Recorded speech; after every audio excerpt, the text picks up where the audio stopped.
The motel sign flickered even though there was no power. I noticed that first, the red vacancy sign pulsing weakly against the snow, blinking like a dying heartbeat.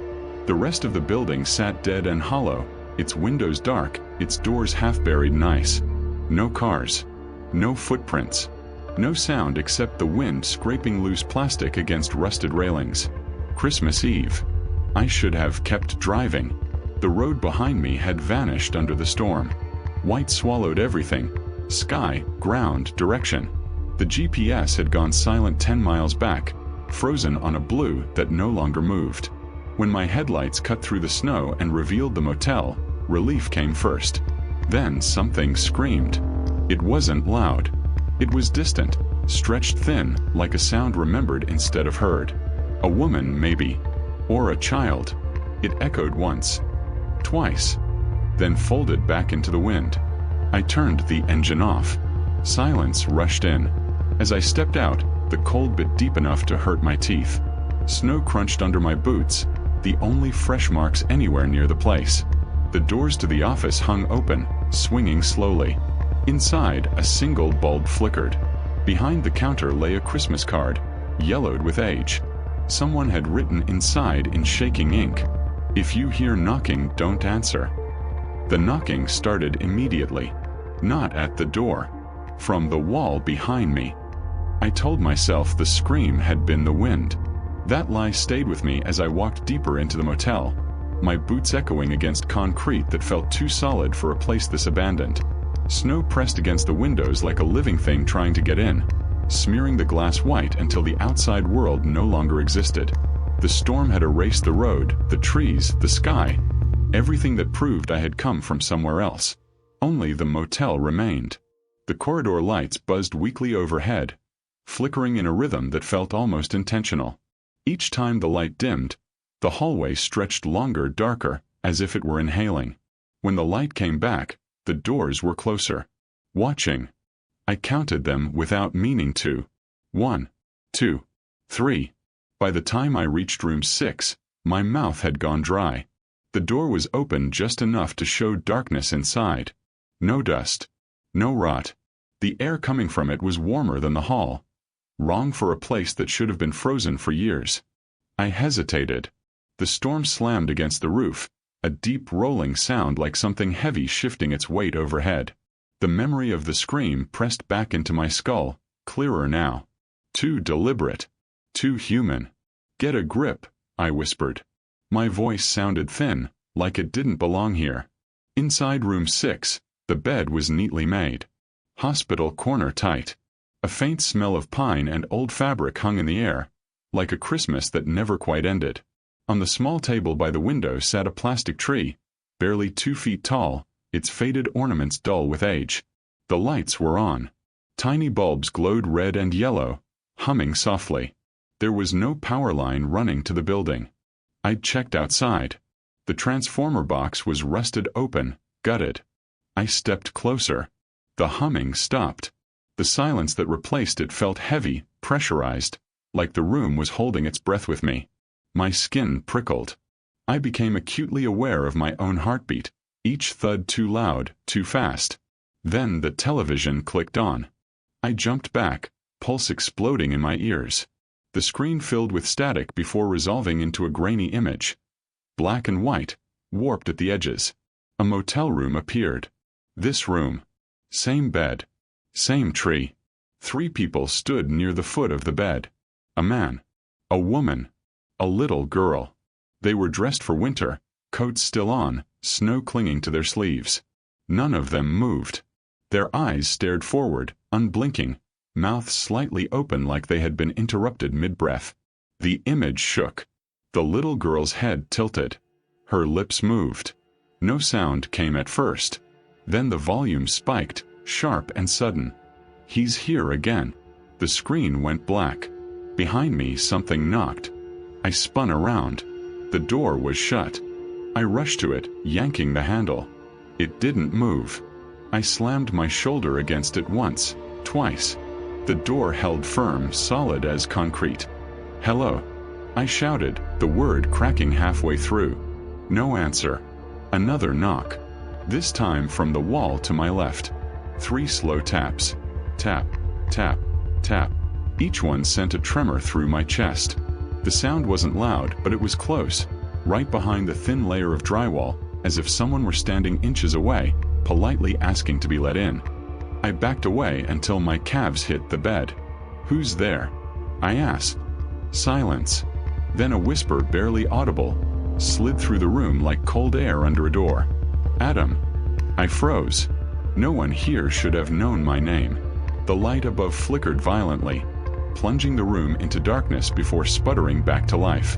In that brief second, I saw something reflected in the TV screen. Someone standing behind me. I turned. Nothing.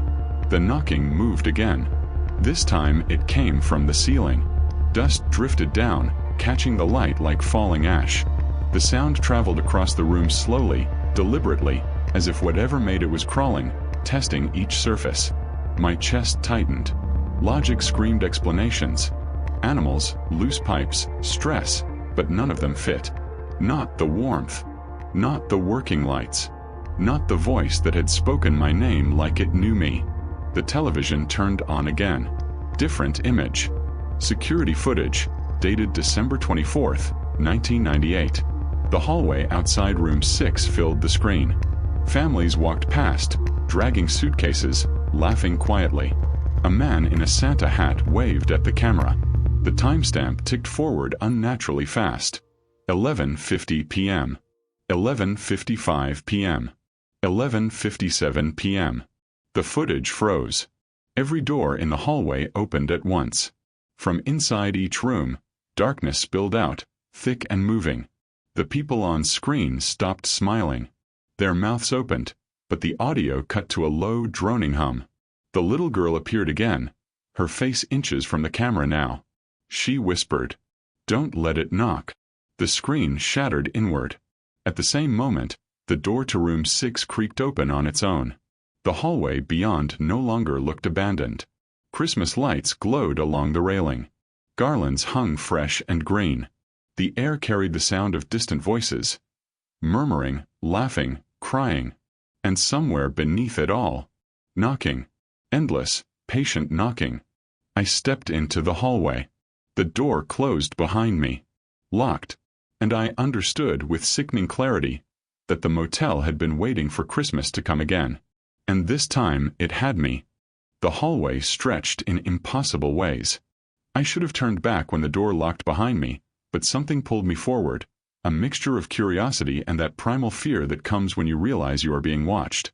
Every step I took, the snowstorm outside seemed to press harder against the walls. A low howl threaded through the building, as if the wind itself had taken human form. The first room I passed, room 1, was different. Its door swung open silently. Inside, the bed was neatly made, but on the wall someone had scrawled in red, "Leave before midnight." I froze. The red paint, or was it rust? Hadn't been there a moment ago. My reflection in the window seemed older than it should have been. Lines I didn't have yet etched into my face. I took a step back, heart hammering. Then the knocking began again. Not on the door, not on the walls, but inside my head. A rhythmic, insistent sound. Tap, tap, tap. My pulse matched it. I pressed my hands to my ears, but the sound only grew louder. It had a pattern now, like Morse code. Slowly, agonizingly, I realized it wasn't random. It spelled a name. Mine. Adam. A whisper breathed across the corridor. Hollow. Too thin to come from any mouth alive. I stumbled down the hallway, kicking at the doors as I went. Every room revealed the same twisted domestic life frozen in a loop. In room 2, a father bent over a crib, rocking it back and forth. The crib was empty. The father's face, my face. Not real, I muttered. The words tasted bitter. My voice sounded foreign in that empty hall. Room 3 held a kitchen scene. 2 figures laughed quietly, cutting a Christmas ham, glasses raised. The sound of laughter pierced my mind, then stopped. The figures looked up. My eyes. My mouth. The voices repeated every thought I had ever hidden. Failures, regrets, moments of cowardice. I ran. The doors slammed shut behind me. The lights flickered violently. When they returned, the hallway had transformed. Snow drifted inside, the floor slick with ice, yet the warmth of Christmas lights hung above. It didn't make sense. Nothing here made sense anymore. At the end of the corridor was the office. The old man, the motel caretaker, sat behind his desk. He hadn't moved. His eyes followed me like glassy lenses of a broken clock. "You shouldn't be here," he rasped, voice shredded like old parchment. "You never should have come." What happened here?" My voice cracked. My throat ached. He leaned forward. Dust puffed from his shoulders. "The storm brings them back. Every year. Every Christmas Eve. They were trapped. All of them. And now you are too." "Trapped? Who?" His eyes glazed. "They don't leave." "Not really. The motel. It feeds on memory, on fear. On regret. 27 souls lost. Burned. Or maybe they weren't burned. Fire is the lie the world tells to cover the truth." I swallowed. My stomach turned. The children. They never stop knocking. They never stop asking for release. And if someone enters, if someone stays. His fingers drummed on the desk. They see themselves in everyone. And the thing, it learns. The lights flickered again. The knocking began, coming from all directions at once. My name repeated. Faster, louder. The walls began to breathe, expanding, contracting. A soft hum under the floor vibrated against my feet, deep and resonant, almost musical. I wanted to run, but the hallway had no end. Each room was a mirror of another. Corridors bending like liquid, stairs folding back on themselves. Voices whispered from the walls. "He knows you. You're next. Don't fight." I passed room 4. Inside, a family sat eating Christmas dinner. The mother stared at me with hollow eyes. Her mouth opened and I heard my own voice scream. "Get out!" Another tap. Then came movement. Something slithered along the ceiling, smooth, dark, and impossible. I could see the faint outline of limbs, but they were wrong. Too long, too flexible. The shadow dropped a foot above my head and vanished through the floor. Room 5 held a bathroom scene. A woman stared at herself in the cracked mirror. I leaned closer. It wasn't her reflection. It was me, but older, gaunt, eyes sunken and dark. She, or I, raised a finger, tapped the glass once.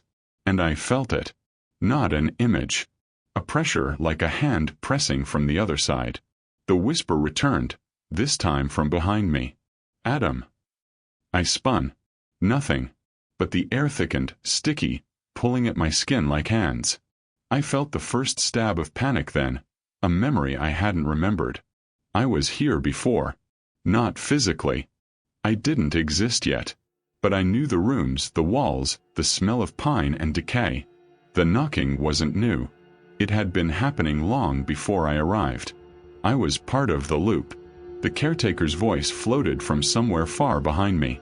"They feed on what you fear most. You cannot escape what you already are. Admit it." What am I? Alone. The sound of a child laughing echoed through room 6. My room. My fear. I didn't remember closing the door. The little girl's voice pierced the air. "Come play." The snowstorm outside turned violent. Windows rattled like drums. Icicles tapped against the roof. And with each strike, the walls inside the motel shivered, sending faint cracks across the floor. I stumbled toward the room. The hallway stretched impossibly, doors moving farther apart the closer I came. I could feel their eyes, everyone trapped here, watching, judging, waiting. In room 6, the TV flickered again. Grainy black and white footage. The little girl, standing in the middle of the hallway on screen, looked directly at me. The timestamp ticked, 11:57 p.m. 11:58. 11:59. The knocking came from inside the television. My name again. Fast. Urgent. Desperate. I tried to cover my ears. It didn't matter. The sound was inside me now, vibrating through my bones. I turned, running blindly down a corridor that didn't exist before. Every room I passed reflected a memory, a failure, a secret, a regret. Each room twisted, taking familiar faces and molding them into my own. A reflection of my own life. My loneliness, my selfishness, my fear. The snow outside pressed harder against the windows. Frost-etched faces across the glass, laughing silently. Shadows stretched along the walls. Each step I took echoed with my own cries from the future, or the past, I couldn't tell. Room 7 held a bed, neatly made, a small desk lamp glowing. On it, a journal. I opened it. My handwriting. Entries dated decades ago. Words I didn't remember writing. They watch. They wait. I hear the knocking. I am not alone. I never leave. The knocking came from every direction at once. The walls moaned. The air vibrated with low voices, whispering names. My name, the caretaker's name, names I didn't know. I ran down the hall again. The walls stretched endlessly. Rooms turned into corridors that spiraled back into themselves. Every step brought faces. Frozen, staring, accusing. The air tasted metallic. From somewhere high above, a voice screamed, a voice that was both mine and not mine. It is too late. I realized then, the motel wasn't just haunted. It was alive. It consumed memory, fear, regret. It learned. And I was part of it. The little girl's whispers became clearer. Adam, stay. I felt a hand brush my shoulder. Cold, solid, impossibly heavy. I swung around. Nothing. But the hand left a bruise, deep, black, like frostbite on bone. The caretaker appeared at the end of the corridor. His voice cracked the silence. You cannot leave. Not tonight. Not ever. I tried the doors locked. Windows. Frosted solid. The air thickened. The snow outside seemed to seep inside. I felt my body growing heavier, slower. The halls moved around me, changing shape, reflecting all my fears back to me. Room 8 appeared. Inside, the little girl sat by the tree, glancing up at me. He wants you. I screamed, but no sound came out. The walls pulsed, moving closer, pressing in. The air thickened. Each breath burned. I realized with sinking dread, it had been waiting for me. Every Christmas it chose someone. Someone lonely, someone desperate. Someone like me. The knocking started again. Tap, tap, tap. This time it was from the floor beneath me, from the walls around me, from the ceiling above. From inside me. And the little girl smiled. Don't fight, she whispered. It's Christmas. Midnight struck. The sound rolled through the motel like a drumbeat of inevitability. It wasn't the chime of a clock. It was deeper, resonating in my chest, rattling my teeth. Every corridor I had run through seemed to fold in on itself, turning in impossible angles. Doors no longer lined walls. They spiraled, stacked, doubled back. I stumbled into what felt like the same room I had entered hours ago, though I didn't recognize it as mine. The lights flickered violently, then held, casting long shadows that crawled across the floor like living things. The knocking began again. Tap, tap, tap. It came from every direction, from the walls, the floor, the ceiling, inside my skull. It wasn't random anymore. It had rhythm, intelligence, a language I couldn't understand but felt in my bones. Each tap pushed me closer to the edge of panic. Each tap whispered secrets, truths I had buried, regrets, failures, loneliness. Then the shadows emerged. Not in one place. Not gradually. But all at once. The motel breathed them into existence. Figures of people I had seen in the rooms. The frozen families, the mothers rocking empty cribs, the laughing couples, the men drinking alone. All emerged from walls, floors, and ceilings.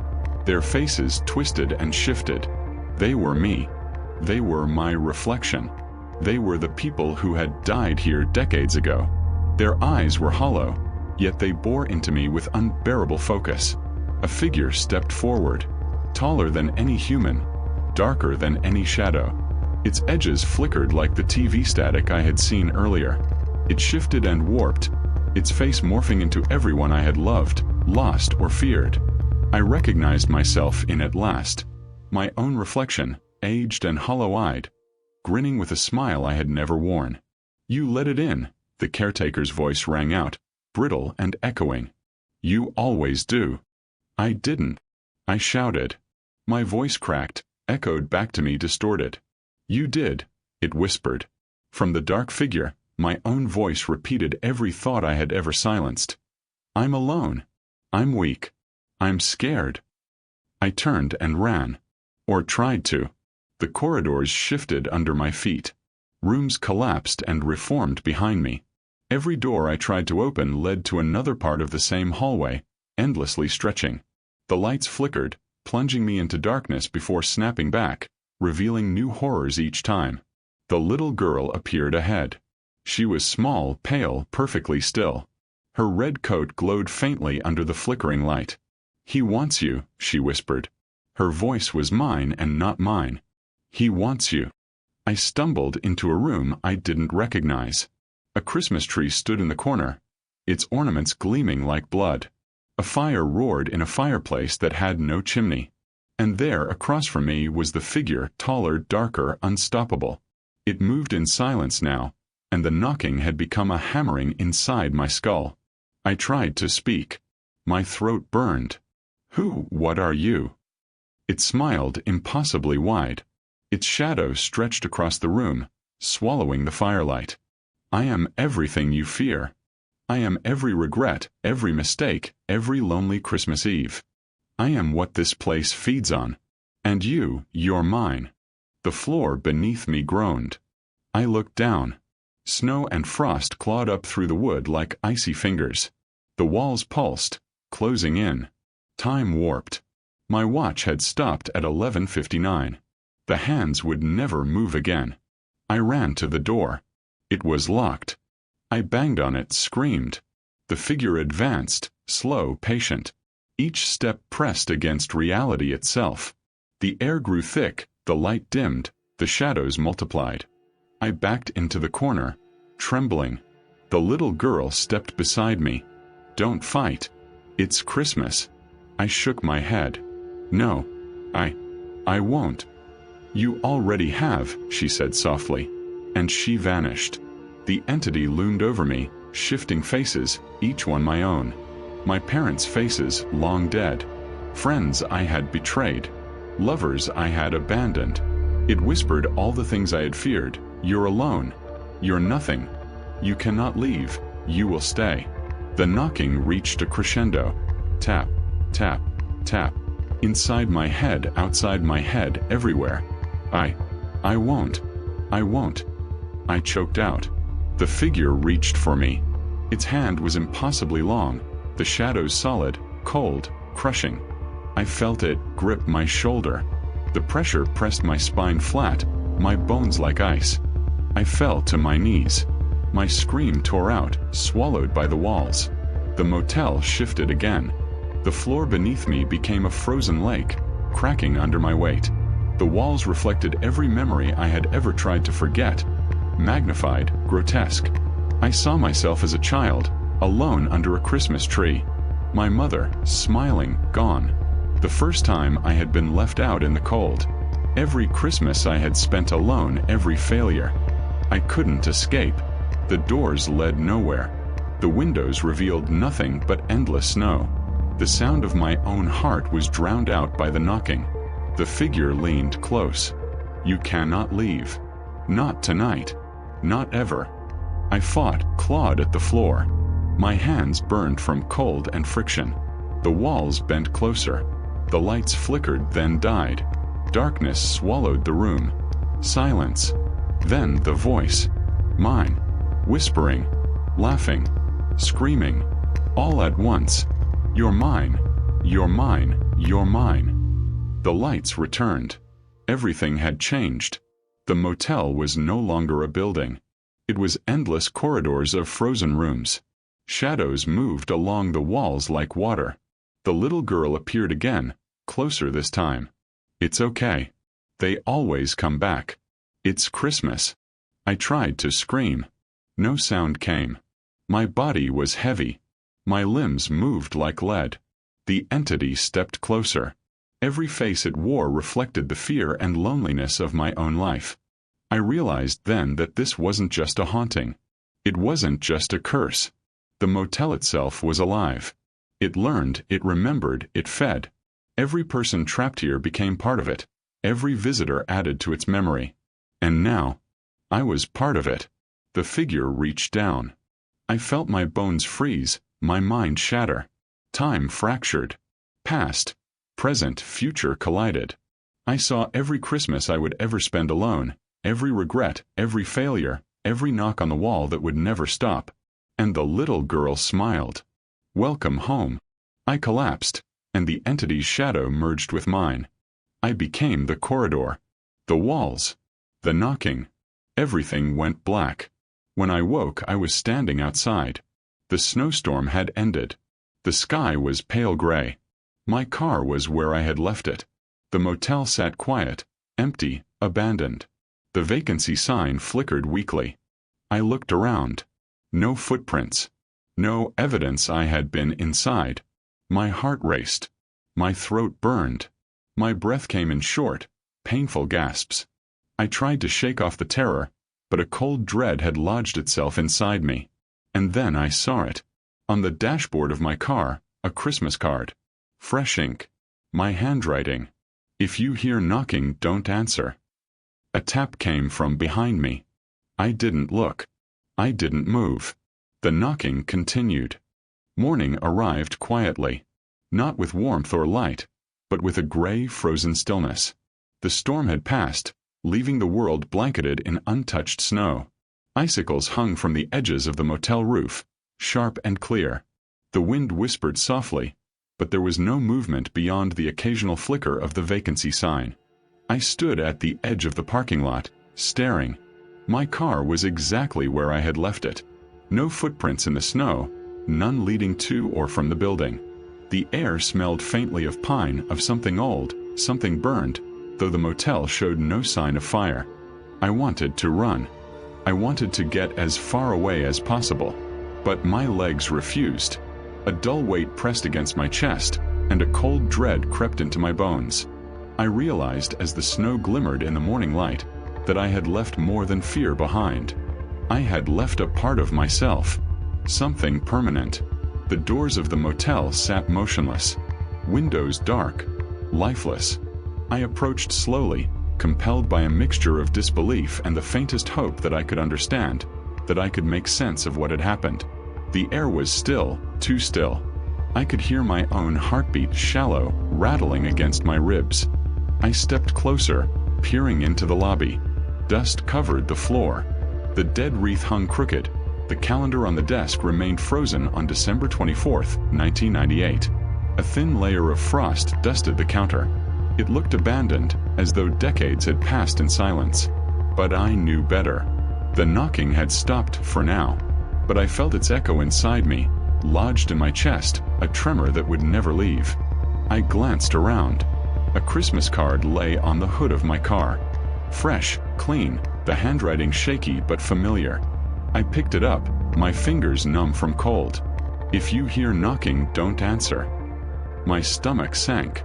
I didn't recognize the ink. Or, I did. My own handwriting stared back at me, but I had never written it. Not yet. Not ever, at least I thought.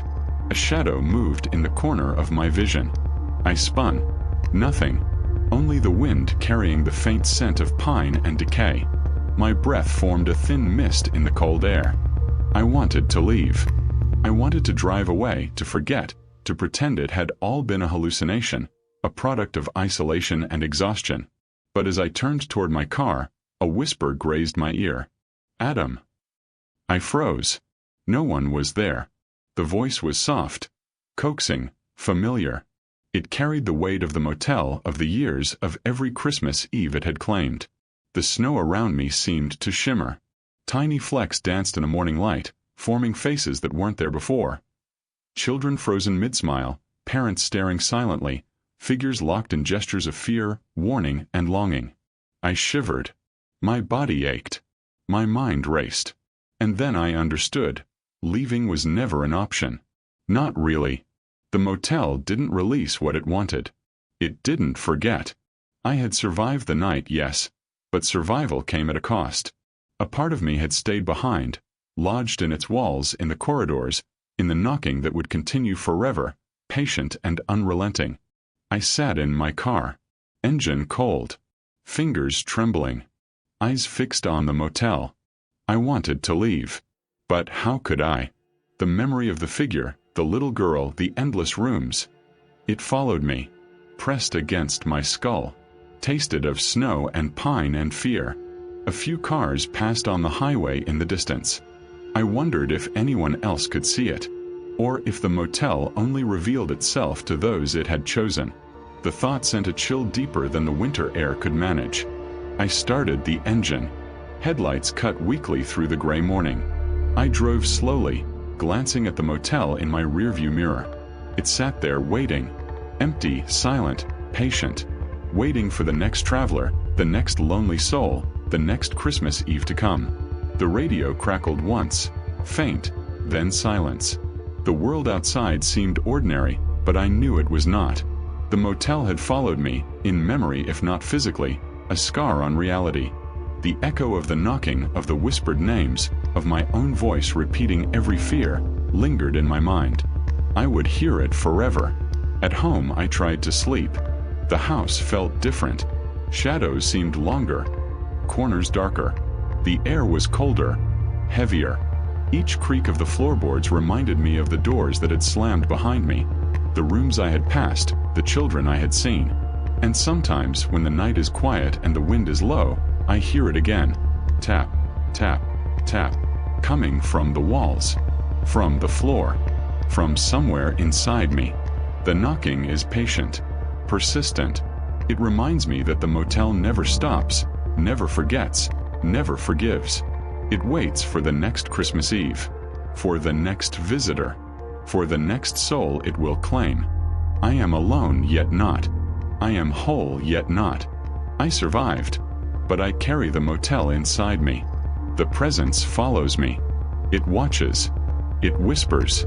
It waits. And somewhere in the distance, I hear the faintest echo of children laughing, of doors creaking, of a single little girl's voice whispering, "Welcome home, Adam." Outside, the world is bright. Snow glimmers. The sun rises over a silent, empty highway.